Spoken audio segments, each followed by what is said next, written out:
Everyone sure looks busy today, thought Thomas. He was on the hill overlooking the Brendam docks.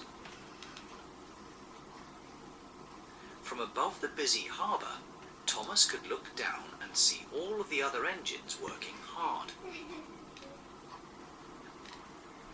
Maybe I can do something to help. And down he went.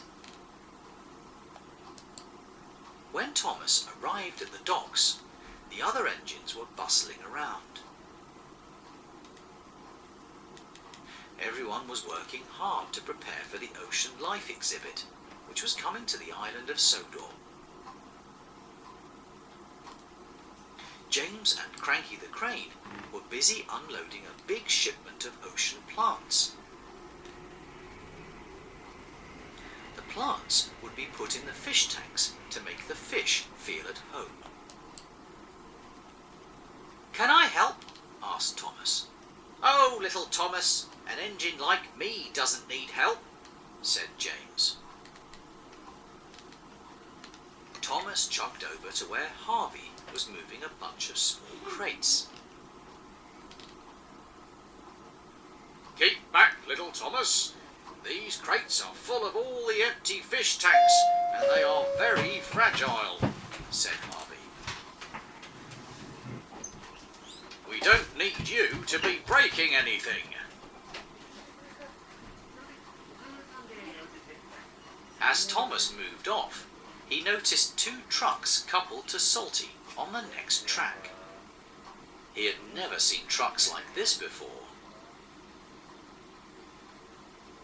They were large, and Thomas could see through their sides. They were full of water. A big octopus was swimming in the rear truck.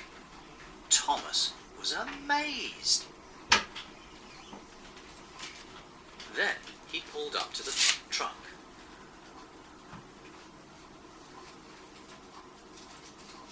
It had a huge shark in it.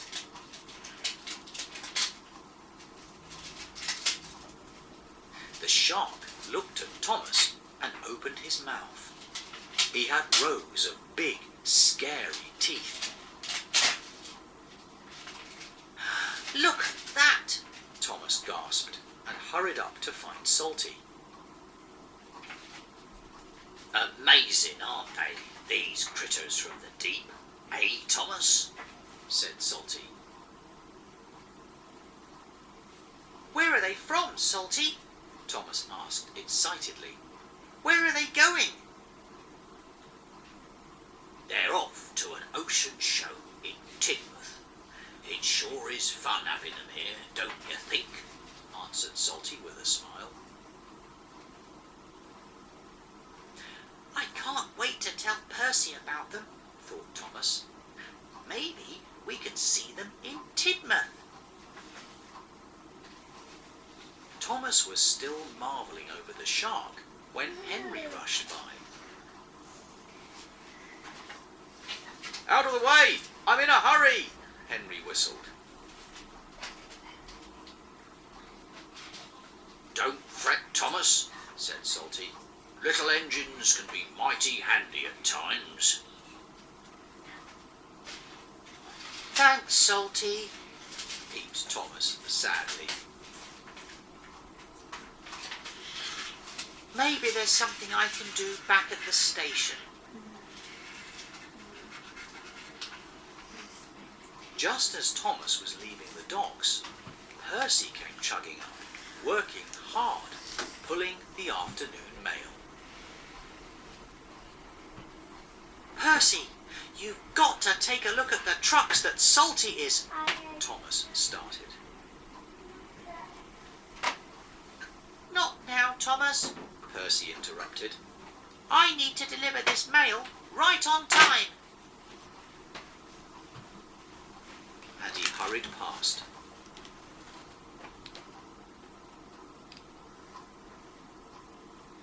Percy passed Salty and then looked up and saw a huge shark looking right at him.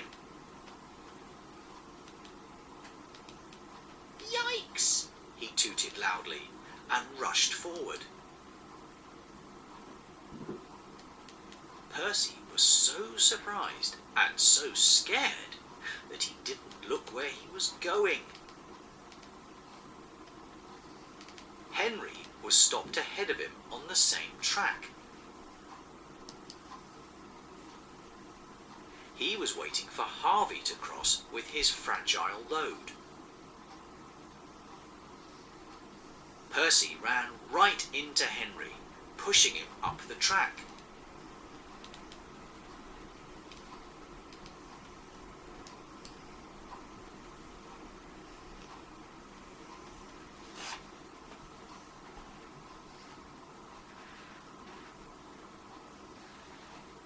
Right toward Harvey's cargo of fish tanks.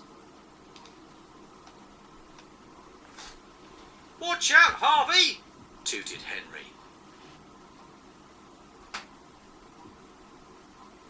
Harvey looked back, saw Henry rushing at him, and went full steam ahead. Too late! Crash!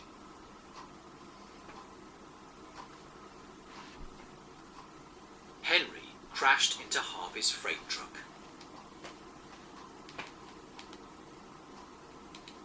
Harvey's freight truck tipped off the track and the coupling snapped. Harvey, still at full steam, rushed forward. He ran right into James. James was pushed off the track, which startled Cranky. Cranky let go of the crate he was carrying. The crate fell right onto James and burst, covering him with seaweed. Thomas saw what happened and came hurrying back to help. His smaller size made it easy for him to fit between all the bumped engines and broken crates. First, he helped pull Percy back on the track. Then he kept the freight trucks in order while the spilled mail and all the broken crates were cleaned up. Finally, he helped Harvey put James back onto the track, and he didn't even tease James about his green face. Later, when everything was in order again, he went to look at the shark, whose truck was sitting on a siding. Salty pulled up beside him. "Well, Thomas, I knew you'd find some way to prove what a really useful engine you are," he said. Thomas smiled and looked back at the shark, who gave him a big wink.